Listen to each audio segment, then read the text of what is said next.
Like to welcome the Bradley Braves, our student-athlete representatives. To my far left is sophomore forward Elijah Childs, and to my immediate left, senior guard Dwayne Lodier Ogunlier. Before we start, just a couple household chores. Make sure you silence your phones. If you have a question, raise your hand.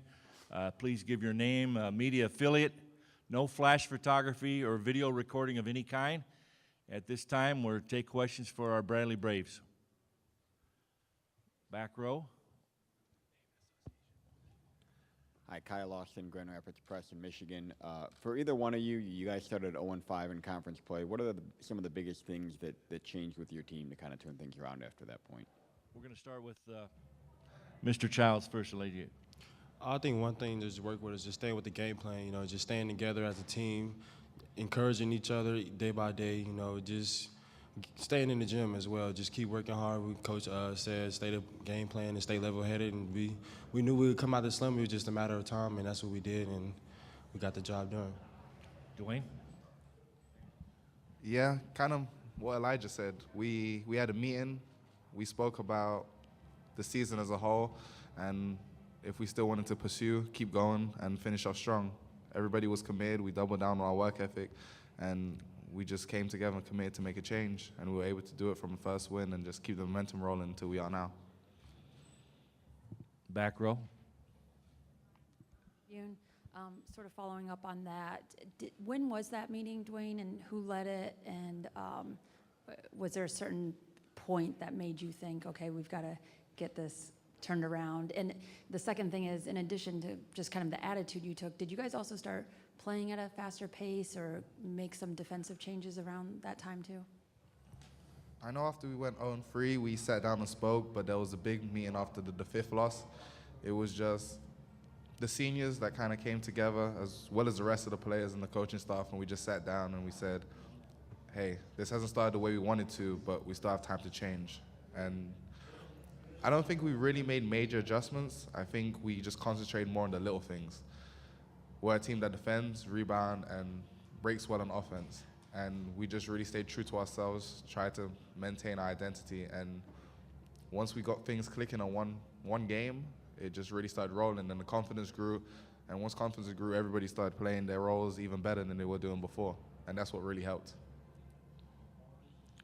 Front row. Question for both of you, please, gentlemen. Can you, Hondo Carpenter with Spartan Nation, can you please tell me what stands out to you each individually when you watch the Spartans on tape scouting them?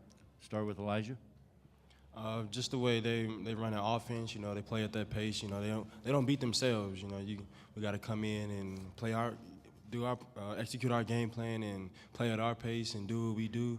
And just another thing, just how they offensive rebound and rebound on both ends. Everybody got to box out. We got to gain rebound, and how well they push on the break. Stop. If we can play a half-court game, I think we'll be in great shape. Go ahead, Dwayne. Yeah, their bigs run really well the floor, which was something that we were impressed with. They're physical, they rebound. But they play a lot like us, which is kind of cool. So we kind of match up really well. They do a lot of things, and they compete, they defend, they rebound, some of the stuff that we concentrate on. So it'll be a fun game because it's two teams that play kind of similar going against each other. In the back row, if you can give your name and media, yeah, go ahead, in the back. Shannon Ryan, Chicago Tribune. For Dwayne, if you could just tell the story of how you made it from London to Bradley and Peoria, how that happens. And Elijah, there's players from 7 different countries, including the United States. If you could just describe what it's like and what you've learned about different cultures or things that maybe surprised you, or how it's helped you grow or expand your viewpoint. Elijah, why don't you go ahead and answer the second part, and then we'll come back with Dwayne. I think it's been pretty fun playing with international guys that's not from the U.S. I've learned a lot about them, and I learned their style of play and our style of play. And going over there, I took an overseas trip. Going over there, I think I learned a lot, just of how they operate and how things go over there. So it's been really fun playing with these guys, and I love them like they was my brothers. So we can make a run in the tournament. My story is kind of funny. I played for a team in Bristol, and they had a couple Americans on the team. from word of mouth, one of my teammates spoke to some people he knew in America because he knew I wanted to play college basketball. I don't know how it managed to happen, but word of mouth ended up getting my name to Coach Drew Adams when he was just leaving New Mexico and just got hired by Coach Wardle and the rest of the staff at Bradley. He messaged me on Facebook, said that he watched some film of me and really liked me, said that he wanted to bring my mother and I on a visit. I came on a visit maybe a week after we actually spoke, and I loved my time on my visit and actually committed on my visit to Bradley. The coaches spoke about changing the program from the ground up, and they said I'd be able to be a part of that from the start, and I was really sold on that, and being able to take the program where it was my freshman year to where it is now is just incredible. Going to go to the front row. Here you go. Dwayne, this week in practice, Kenny Goins, Michigan State's power forward, talked about that you guys do the scrappy, gritty things like they do. Is there a sense of excitement knowing, okay, this is just going to be a physical, bang-it-out battle, that you're going to get to play people like you? Is that kind of what basketball should be? Do you enjoy that aspect of it? We thrive on it. Our group is a group of competitors. We go at it every day in practice, and to be able to do it now on the biggest stage is just exciting for us. This is what March basketball is about. I grew up watching from across the pond in London, wanted to be a part of this, and then now to be able to play in a game where it works well for us is just exciting. We're all pumped and ready to go. Other questions? Still have another 5 minutes in this session.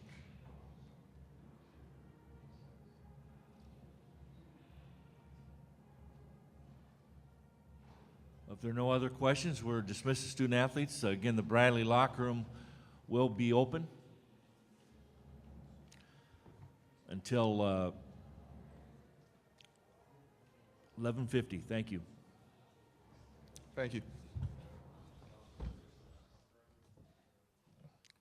We have Bradley coach Wardle, Brian Wardle, will be up here at 11:20.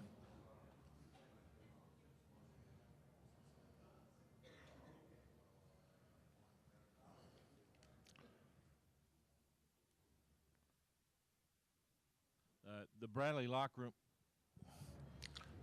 The Bradley locker room, I should be corrected, is open until 11:35 for one-on-ones.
We're going to start the session with the Bradley head coach in a couple minutes. We're going to go about 5 minutes early, just giving you heads up.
This time we're ready to begin our session with Bradley head coach. The Bradley Braves won the Missouri Valley Conference Tournament Championship. They will be making their 9th tournament appearance and first since 2006. Bradley's the number 15 seed. They will play number 2 seed Michigan State in a first-round game Thursday, scheduled for 1:45 tip-off. I'd like to welcome head coach Brian Wardle in his 4th year. Welcome back to Des Moines. Well, thank you. It's we always enjoy coming to Des Moines and have had tremendous hospitality so far since we've been here. So it's been a great pleasure. We're excited to be in the NCAA tournament. Excited to be back after 13 years and 3rd time in 31 years for the program. And couldn't be prouder of our group. We've had a great week of practice. I think the focus is at a high level. We know we're up for a big challenge against a very good team, a great coach, great program, and I just know that all our guys are really excited for this opportunity and getting out there and showcasing what Bradley's about, but more importantly also what the Missouri Valley's about. This time we take questions. Front row, please give your name, affiliation. Hondo Carpenter with Spartan Nation. Brian, Michigan State and you are both gritty teams. You're grinded out teams. You do the little things that maybe don't show up in the stat sheet. As a coach, is it fun to compete with people who mirror you a little bit and kind of play that same kind of game? Absolutely. I'd say, we kind of mirror Michigan State in a way. I have a lot of respect for Coach Izzo. I had Mike Dean as my coach at Marquette, who's a Judd Heath coach, kind of disciple. I had Tom Crean, who came from, obviously, the Tom Izzo tree. And a lot of what we do is very similar when it comes to tough man-to-man, rebounding as an emphasis for us. We like to get up and down when the opportunities are there and push it, and then we'll try to execute in the half court. So it's a great challenge. The competitor in me is excited about the opportunity, and I know our guys are too. Other questions? On the aisle? Cole Breedall, Bradley Scout. Coach, you guys had an extra week to prepare over Michigan State. Do you see that as an advantage or kind of a detriment? It's hard to tell. I think I called a lot of coaches who have, especially from our league, that have had success in the tournament with our time gap between our tournament and the NCAA, and just asked them, what were some of the things you did? What would you try to do? And I thought our game plan as a staff was pretty accurate on what most teams did. We tried to do as many things as game speed as possible. We scrimmaged a little bit, but we also got the rest. So will we be rusty? I hope not. We had a great practice this morning. It was intense. It was up and down. And I think it's been important that we scrimmage a little bit to try to stay as sharp as possible. But this time of year, I know players want to play. They don't want to sit around very long at all. I mean, once you get to January, that's their mentality. So keeping them engaged, keeping them sharp. I think we've done a pretty good job of that, but tomorrow will tell. On the aisle? Danny Lawhon, Des Moines Register. Coach, I know that the situation with Dave Reynolds was resolved, of course, over the weekend. But I kind of think that we at least need to ask on one level, why did you think that you had that perception of what the local coverage there was like, and what do you think you ultimately learned from that entire situation as you try to move forward with how you work with everybody as the years go on? Well, I had a great talk with Dave face-to-face on Sunday, and I apologized to him for not handling the situation very well. And we had a great talk, and we're excited to meet after the season and work some things out and continue to build our relationship. And, I learned a lot. And I think what's important is that when you talk to your team, we've built this program on, high-character young men, accountability, responsibility, discipline, unselfishness, being honest communicators. And we've grown the program every year and improved it every year. I think in the classroom, in the community, and on the floor. And one of the things you teach your kids a lot is what's hard for them is when you make a mistake, you got to admit it, you got to own it, and then you got to teach a lot of young men now, if apology is necessary, you got to apologize, and you got to own it. And then you got to learn from it and grow and move on. And I think, that lesson I tell my kids all the time. I've done it before, and I did it on Sunday again. And I think hopefully we've all learned that you own things, you move on, you learn, and you grow. And then you keep moving forward, and you try not to repeat mistakes.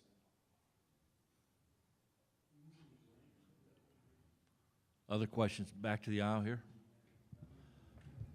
Coach, obviously none of your players have played in the NCAA tournament, but this is even a first for you. So who do you look to in preparing for something like this? Well, you reach out to your mentors, and you talk to, like I said, I talked to other coaches about the preparation side of things, but a lot of them just said, just really enjoy it, and especially for your student athletes, for your young men. Enjoy the moment. We fear none, respect all. I mean, we're coming in to compete now, and we're coming in to play, but I want these guys to enjoy the moment out here, enjoy the media, enjoy the hotel, enjoy all the Bradley fans that will be here, and just try to take in those memories, because really life is about memories. You forget the games, you forget your stats. I tell them all the time, when you get to my age, you forget all that stuff, but you remember the bonding, the hotel, your teammates, all the funny stories in practice on the bus. And I said, just try to soak all that in as much as you can, because that's what it's all about. In the front row. Brian, when you watch Michigan State on film, can you just give us your initial thoughts? I know we talked about them playing like you, but the initial thoughts and breakdown. Well, when you call other coaches, and you know what Michigan State stands for, you know what their identity is. That's why they're a great program. They have that strong identity. They're very good in transition. You got to get back, and you got to rebound with them, right? I mean, you have to rebound with them. And then everyone talks about the toughness, the physicality, and all of that I hear. But what I watch on film, when I studied them Sunday night and the last 2 days, they're a very smart team. They do not beat themselves. And I love how they're all stars in their role. I think you look at their team, no one goes outside their lane. They stay in their lane, they do their job, and they do it very, very well. And they don't try to take crazy shots from three if they're not a three-point shooter. They just do their job, and they are stars in their roles. And that's why they're so consistent, I think, even through some injuries. And that's why they're a really good program. Back in the aisle there. Oh, I'm sorry, we'll go right over on the right side. Go ahead. There's a real international flavor to your kids' roster this year. Besides learning how to become a team on the floor, what has the whole cultural learning been for this particular group of players, and how has that kind of impressed itself upon you, I guess, this year too? That's been great for all of us. I think we had a chance to go to London and Netherlands this summer and go to D'Lo and Luke's home. And, just having guys from different diversities, different cultures. We do presentations, in the summertime every year where everyone talks about their home city and their family and all the traditions they have with their family, and just to get educated on a whole different way of really thinking in a way. and a way of living, I think, is great for our guys to experience. Like for instance, example this morning, we were having breakfast. Well, Luke Van Bray from Netherlands, he's always the last one to finish his meal. And we always laugh. The whole team jokes because Luke is just a slow eater. Because when Luke came over here, he goes to me and like the first thing, Coach, why is everyone in a rush here? Everyone's in a rush. He goes, I like to take my time. We take our time over in the Netherlands. And so just things like that for our guys to experience and talk about is a lot of fun for our group. Chase Michelson, State News. Oh, Gotcha. Left Sorry. side. Sorry. Yep. I was just talking to your point guard, and obviously we were talking about Michigan State's point guard in that matchup. How do you kind of assess, your team's kind of both led by point guards. What do you think Daryl could do well against a guy like Cassius?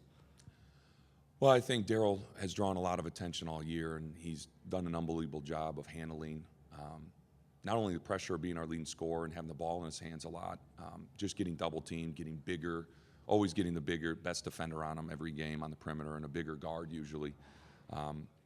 For Daryl, though, I think we got to get out in transition. I think he is a weapon on the floor, and you can't measure a person's heart. And I think he has a huge heart, a huge work ethic. He has all the intangibles that you want in a point guard. And I think he can change a game in a minute or two. There's not many guys that can do that. But I think Daryl is that for us. He is a constant threat.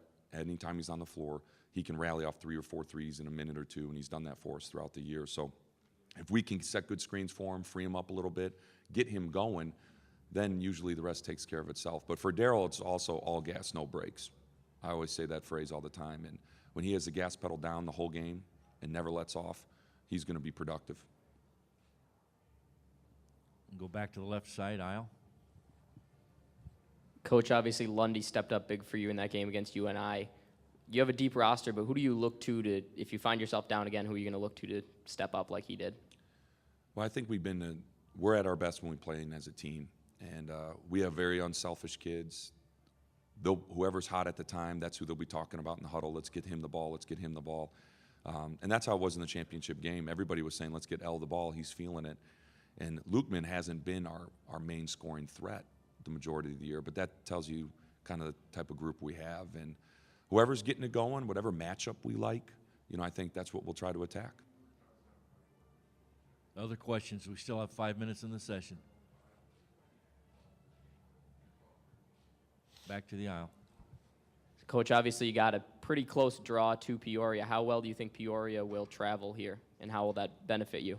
I think you'll see a lot of red tomorrow for sure. I think we were hoping, you just never know in the selection process where you fall, but I know a lot of our fans were hoping that it would be here, and it's a 4-hour drive for us, 4.5 hours, so it's not too far, and we got a lot of fans in Chicago too, and it's only a 5-hour trip from there, so I think you'll see a lot of Braves fans coming out tomorrow and a lot of red, and we call them the Red Sea is our student section, but you'll see a Red Sea of all our fans, I think, tomorrow in the arena.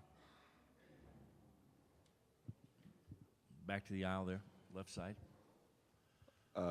Brian, just obviously the fact that you guys were down so much, in the championship game, in what's essentially a play-in game, a tournament game, how do you think that translates? If tomorrow you do get down against a team like Michigan State, there's no fear in this team. What are those processes like? Well, I think it's a resiliency we've had throughout the year. It's a connected, committed group to each other. We've matured a lot as a group. It's become a player-led team. I always say that leadership and getting from being a coach-led team to a player-led team was a big step for us there, and there's no doubt we did that. But we do not want to be down 18 to Michigan State tomorrow. Let me make that clear. And we definitely do not want to have 15 points at halftime like we did, because they're too explosive of a team, as we all know. But down 2 or 3 or 4 possessions, our group's going to battle. I mean, we've shown that all year. We have a lot of heart. We have toughness. And even if the shots aren't falling, we got to stay committed to the defense and rebounding. I think if we can do that, we can play with anybody. Other questions? If not, Coach, wish you the best of luck tomorrow, and the Bradley locker room will be open until 11:35. Thank you. All right. Thanks, Mike. Thanks, everyone.